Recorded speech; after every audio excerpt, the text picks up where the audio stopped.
One Reacher Season 3 scene proves Neagley's spinoff has already overcome the Alan Ritchson series' biggest villain problem.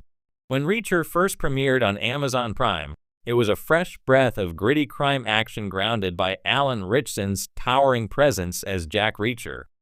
Season 1, adapted from Killing Floor, immediately captured fans' hearts, delivering that classic Lee Child blend of hard-boiled justice and stripped-down storytelling. But as the show progressed into Season 2 and then Season 3, a subtle but persistent critique echoed among viewers. The villain sometimes felt lacking.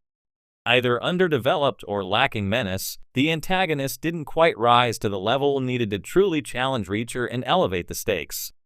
Fast forward to Season 3, and while Alan Ritchson's Reacher continues to punch through enemies with brutal efficiency, the show has found a surprising way to solve this villain problem without even needing Jack front and center in every scene. Enter Neagley, Reacher's sharp, no-nonsense former military cop and partner, whose own spin-off is already shaping up to be a game-changer.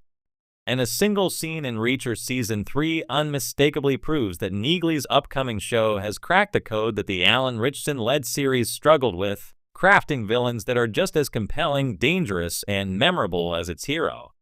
Here's why that one scene changes everything, and why Neagley's spin-off is poised to outshine even its parent series. The villain problem in Reacher. To understand the significance of this scene, it helps to revisit the core challenge Reacher faced from the start. Jack Reacher is, by design, a near unstoppable force, a man with unmatched physical prowess, tactical genius, and an unyielding sense of justice. This can be a double-edged sword for storytellers. When your protagonist is practically invincible, how do you build tension and suspense without villains who feel like genuine threats? Early episodes often leaned on villains who were either caricatures or plot devices. Some were forgettable criminals, while others were overly exaggerated stereotypes. It left the audience craving antagonists who could match Reacher in intelligence, ruthlessness, or moral complexity, characters who would push him to his limits, forcing him to adapt, evolve, or even question his methods.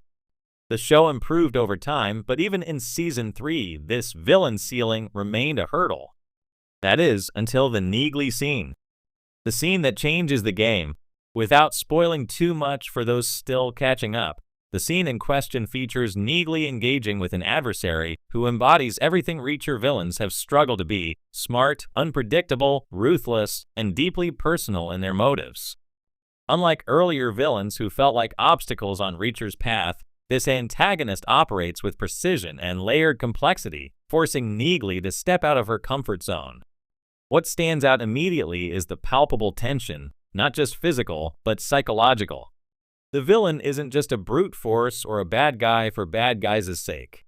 Instead, they represent a mirror to Neagley's own skills and values. This creates stakes that feel intimate and immediate, while still fitting within the broader, high-octane world Reacher fans love.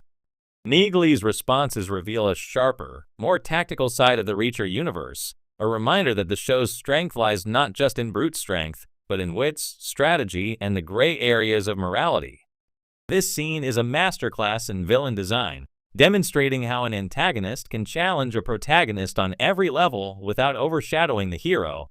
Why this scene shows Neagley's spin-off will excel. The brilliance of this moment isn't just that it delivers a better villain, it signals a tonal and narrative shift that the Neagley spin-off is already embracing. Here's why that matters. 1. Focus on a different type of protagonist. Jack Reacher's character is a force of nature, direct, explosive, and driven by a very black and white sense of justice. Neagley, however, has always been portrayed as the cerebral complement to Reacher's brawn. Her approach is nuanced, calculated, and often more subtle. This naturally lends itself to stories where the villains can be equally complex, playing mind games, setting traps, or operating in the shadows. A Neagley-centered show can therefore explore a different style of storytelling, one where tension is built on suspense, psychological warfare, and slow-burning mysteries, rather than pure physical confrontation. The scene in Season 3 teases exactly this kind of storytelling. 2. Villains with depth and motivations. The best antagonists aren't just obstacles, they're characters with their own stories, desires, and moral justifications. This scene's villain isn't evil for evil's sake. Their motivations are personal and tangled with Neagley's own past and values, promising a series where villains can be explored in richer detail. This contrasts with the more straightforward bad guy archetypes that Reacher sometimes fell back on. A spin-off can lean into this, giving viewers villains who feel human, relatable, and sometimes even sympathetic, which makes every confrontation more impactful. 3. Expanding the Reacher universe.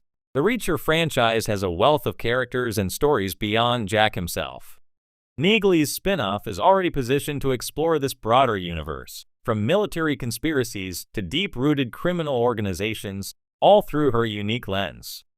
The scene in Season 3 isn't just a tease for Neagley's character growth, but a strategic narrative device showing the audience what to expect: higher stakes, more intricate plotting, and a new type of villainy that fits Neagley's skill set. It makes the entire Reacher universe feel richer and more textured. How this raises the stakes for Alan Ritchson's Reacher. This isn't a criticism of Alan Ritchson's performance or the existing Reacher series, which has delivered plenty of thrilling moments. But the presence of a well-rounded, formidable villain like the one in Neagley's scene forces a reconsideration of the parent show's villain game. If the spin-off can consistently deliver villains who are multidimensional threats, intellectually and emotionally engaging, the original series will need to evolve beyond pure physicality and action to keep pace. This could mean deeper character-driven arcs for Reacher himself, more morally ambiguous enemies, or higher-stakes conflicts that challenge Jack's core beliefs and methods. What this means for fans who love the visceral thrills of Reacher, this scene offers a tantalizing glimpse of what's next, a show that balances pulse-pounding action with rich psychological drama.